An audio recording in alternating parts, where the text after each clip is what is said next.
Learn the most advanced recruiting techniques. Land the most desirable talent.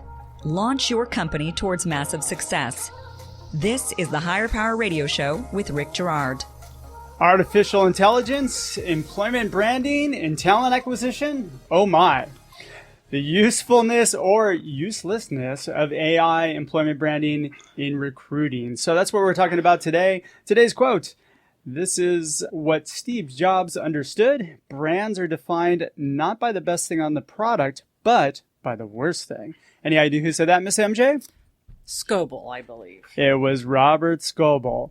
I'm Rick Girard, and welcome to the Higher Power Radio Show. Our mission is to help entrepreneurs and hiring managers avoid costly hiring mistakes. We do this by identifying a specific problem and providing solutions to help you win the hire. We share insights from top-performing rebel entrepreneurs, disruptors, and industry experts like our guest today, Miss MJ Shores. She is a chief marketing strategist and technology trends analyst with a rich and diverse professional background in public policy, business, and technology. She's sought out for her far-reaching cross-industry and cultural insights. MJ has been a panelist and keynote speaker at industry and special interest groups or events around the globe, and she has been featured in Business Week, Financial Times, Wall Street Journal, MSNBC, China Post, and other media. And I'm having a tough time today, especially since my computer crashed earlier. MJ, welcome to the Higher Power Radio Show today. Thank you. It's a pleasure to have you here. And thank you for being patient with me already. Certainly all right. See, and you were worried about you, and you didn't know that I was just going to be a train wreck. Well, good. I'm in good company. We're on the same track. Absolutely. Today, we're going to cover the role AI plays in employment branding and hiring. We're going to talk about what works and what doesn't work. And then we're going to talk about the roadmap on where and how to invest your time actually deploying AI in employment branding. So we're covering a bunch of stuff today, right? I hope so. At least part of it. All right. So let's talk about the relationship between AI and employment branding. Walk me through that. Employment branding is when you try to attract people to your company, and we often have a perspective inside our company of what our brand is. Sure. We come up with our core values. We create all these wonderful pamphlets and website materials that describe to prospects and the public and the world who we are. Artificial intelligence helps us learn where the disconnects are between what we say we are and who we are, by monitoring the World Wide Web, social media sources. There are hundreds and thousands of them out there. And by helping regulate the talent acquisition process, they help build a brand and reduce those disconnects between what we say and what people observe by helping us respond to talent in a more timely and efficient manner and more consistently. So how does AI help employment branding? It helps in many ways. One of the first things is it helps respond to talent much more quickly by creating an automated process. So things that typically are routine end up being assumed by AI and instead of HR people. So you can be a busy HR executive and you can talk to Alexa and say, Alexa, can you please tell me what the attribution rate of our employees is in Singapore and the U.S. for the last 12 months? She can do it. You said Alexa, and our engineer Paul's Alexa just went off. There we go. You can also all right. use So routine functions. Routine functions, exactly. Okay. It also can help you with routine data. Data analytics is huge. It can help you learn how your talent pool of prospective applicants learns about you, what your most effective methods of marketing are for them, and also learning where the best places for talent are. The third thing is that it can also automate a lot of things like scheduling interview appointments. You can have chatbots that respond to emails in a very friendly and warm, humane manner. Unlike HR, who's often overwhelmed. So people feel like they're not neglected. If you look at some of the research about millennials, it says 80% of them get frustrated if they do not receive a response within like 10 minutes. I know I do. Yeah, me too. I like to get a response right away. I'm going to take us off topic. What about AI related like auto dialers? I mean, those are the most annoying things to me. I can't stand them. But did they have any room in this process? Oh, I hope not. God, me too. I hope it dies. I mean, I think the whole idea of AI is use it to augment human processes, not to create Emulate wedges. it. Yeah, Yeah. exactly. All right. So we're talking about routine functions, extracting data, and then automating the process. I agree with you on that 100%. That's where I see it is working. Where's it not working? Well, some of the problems is the technology is still sort of in a beta stage and a lot of it's new. So, for example, we use it for automatic tracking systems. You submit your resume online. An automatic tracking system takes that resume, it matches it up against a job description, and it sees how many keywords match on both of them. Sure. As you and I both know, that's not always the best way to identify talent. Terrible way. It's a terrible way. Now, there is some natural learning processing that's happening where the artificial intelligence is getting smarter and it's learning to look at semantics and context. But we're still a long way from them being able to look at something and dig beneath the text or keywords to really... Well, it needs to be able to go out and extract data that's not on a resume and be able to aggregate that about a person to be able to effectively do that job. Yeah. I don't see that happening anytime soon, do you? No, and they are getting a little bit better at AI being able to discern what the recruiter intent was behind a string of words. So instead of saying you are good at IT, it might give you a sense of what areas and what some of your programming skills are. But, okay, so if we're talking about engineering talent or people in that realm in IT, they don't write great resumes. As a matter of fact, most people don't write great resumes. And so they hire resume writers to help them out. They optimize the resumes often with keywords to get the interview. But the fact of the matter is, most good people don't take the time to sit down and write a resume. No, but if you look at resumes, just to be a devil's advocate, Please. about 75% of resumes that are submitted online are never even read. Oh, yeah, they're scanned over about 3 seconds. So to the extent that AI can at least get better at weeding out maybe the bottom part of the pool, it can be helpful. So for example, AI is now getting better at not looking just at job titles, right? So you could be a marketing manager at one company. Somebody else could be a marketing assistant, and your roles could actually be pretty comparable because of the difference. So while it's not ideal, it at least is better than ignoring resumes because some may come up to the surface that wouldn't have been seen without it. Obvious mismatches, yes. But there's a lot of people who get screened out who are probably close, and they probably would be the best person for the job. But because of the fact that they don't get on those keywords, and actually recruiters don't necessarily take the time to go through every resume either. They just kind of scan them for keywords and buzzwords and like hot buttons, whatever, where they might have went to school or where they're working, that sort of thing. They don't take the time to naturally like just call that person to make sure that that person is good or not. Well, and as you know, a lot of people, especially if they're early in their career in HR, don't always have the ability to read beyond the text and to identify the talent. And that's one reason a lot of firms now are starting to use employee referrals. And AI, by the way, can help that too, because AI can take your employee referrals, then also look at their contacts in different social media sources to kind of expand that network, which then does uncover a lot of talent that you don't strictly through a resume. Well, what do you mean by employee referrals? Because that's usually the number one way in which companies will find people. It's not really the number one way. They encourage it, but there's often not a lot of follow through. Employees don't know that their candidates have been considered.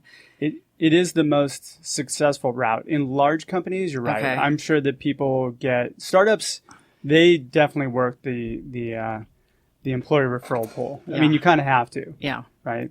And a lot more attention goes into that. Employee referrals in larger companies. Yeah, I couldn't speak to that because I don't work with a lot of large companies, but I would imagine a lot falls through the cracks.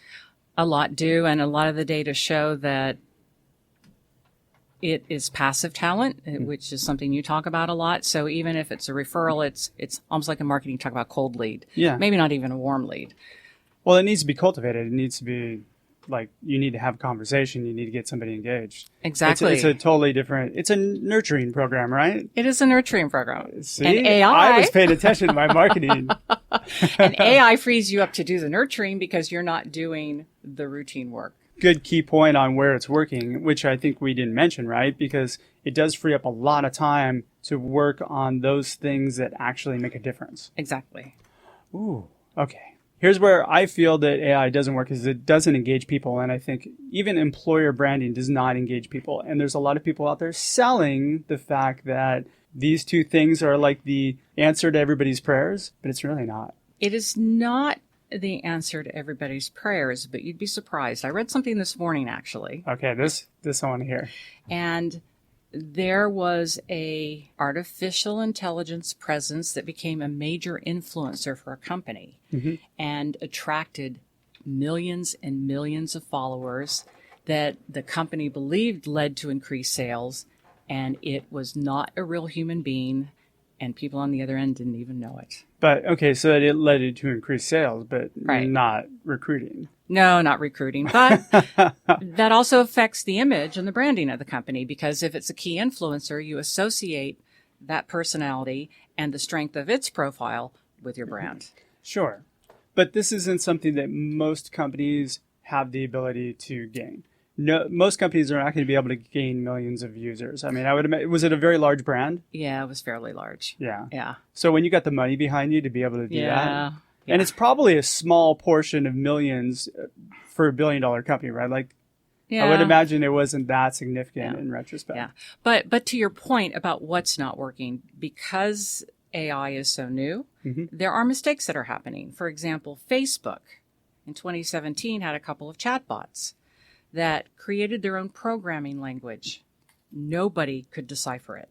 So they disbanded the chatbots, and then they reprogrammed them to only create programming in English. Yeah, and then you have examples of other companies, right? Amazon or Microsoft have had to shut down like a Twitter AI or others because they were either showing bias in how they evaluated things or in the way they express things. Oh, wow, on that's social interesting. media. So AI is showing bias. Yes.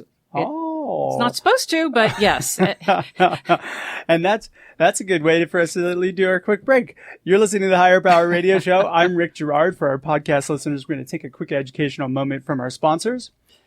Heal a person's pain points and attract amazing people to your company. Sign up for our free webinar at stridesearch.com.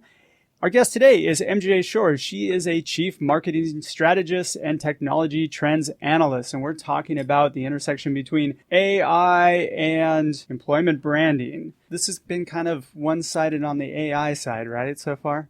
I think we're a long way off before you can automate the process of actually engaging humans in an effective manner, especially humans that are not actively looking for jobs. Right now, all the craze is people want passive talent. And in this market, it's really all that's available are people that are already working in jobs. You have to go out and poach people from other companies. Exactly. So what ends up happening is that I think people are trying to automate this whole process, and I don't see it being effective. I don't see the whole process being automated, but I definitely think it can augment the human aspects. And with robots and AI becoming your newest colleagues, it's good to have that involved in the process as well. Thankfully, that's not for any startups yet. So let's talk about a roadmap. So what I like to do on the second part of this show is really like dig into, let's give our audience some sort of roadmap or something they can take and plug into their company. Go for it. Okay. So I think the first thing is to actually train HR in technology. What happens in a lot of companies is IT comes in and they pick the platform, they help implement it, but they don't always understand the end uses of it by HR. HR technology has been people who are trained in social sciences, liberal arts. They're really good with interpersonal skills, but they haven't always had the technical training or bandwidth to be able to work closely along with IT or computer scientists to implement technologies that best meet their needs. Can I take that back a little bit? Absolutely. I think training is important across the board for not just on the technology side, but also augmenting and learning new recruiting techniques.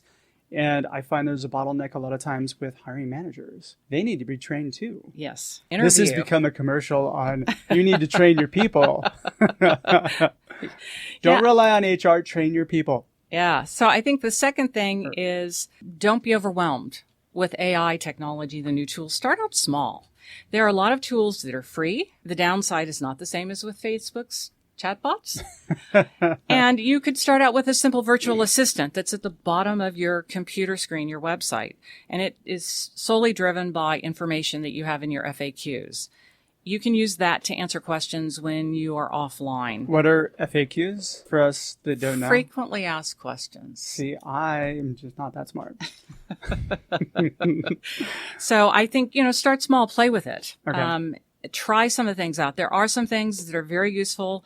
They're even like scheduling. There are lots of applications out there. There's something called Amy that can actually go in, look at all the calendars within a department, see the empty spots, and automatically, as soon as they get an email from an applicant, schedule it. You also have... Well, wait, that would require that people talk to people. Well, no. Don't we want to avoid that? Well, I don't know, do we? I'm being sarcastic.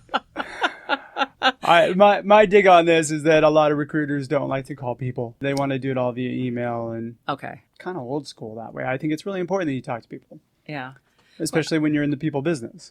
Exactly. And then, and then I think the third thing is that it can be really helpful with social listening. Like, we no longer as companies own our brand. Our brand is owned by everybody, both within the company, people who are on social media. There's been a whole democratization of information in businesses because of social media. Mm-hmm. So AI can actually troll hundreds and hundreds of social media at one time. They can see what the discussion is about your brand, good and bad. So you know how to leverage what is working well and then maybe minimize the downside or risk of some bad press and hit it very quickly before it becomes an issue. So where does somebody monitor their brand? I'm a small startup. Where do I start and how do I actually monitor that to make sure that I'm aware of what my brand is? Oh, you just stay on the internet 24 hours a day. That's all, Rick. Start trolling Facebook. Exactly. Well, there are what they call social monitoring or social listening tools. Now, the more expensive ones can cost you upwards of $10,000 a month, but there are some that are a little less expensive. You can even do something as makeshift as like Google Alerts, but what they do is give you regular reports on all the different social media outlets and what the discussion is. And then you can actually go in, let's say there is a discussion somewhere about your company that's not great. You can go in and leverage your own input, or you go on Glassdoor, right? Somebody gives you a really bad review.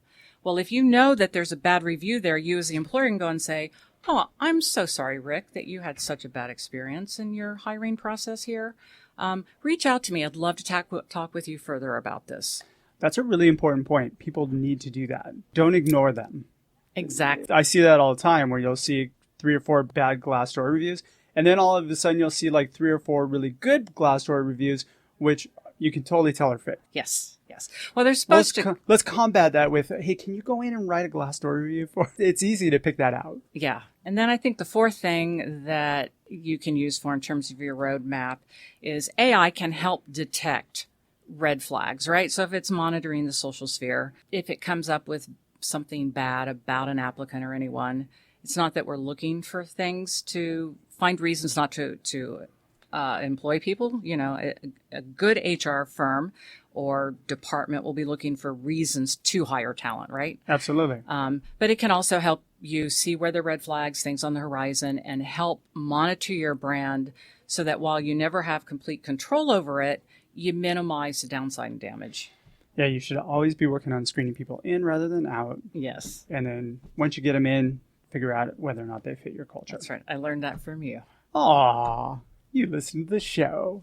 I do. All right, MJ, we just have a few moments here. What would be your 3 key takeaways for our audience? I think the first one we just talked about is brands are no longer owned by companies.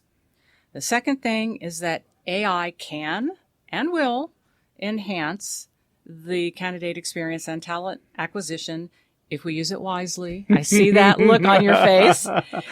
And then I think if we use AI wisely, it will enable HR to become humane again. It's really key that you utilize it in such a way that keeps you on more productive activities that actually will help you do the things that you need to do to be successful in recruiting. Right. Instead of doing a spreadsheet, of where your attrition rates are, you got Alexa doing that. Oh God, yeah.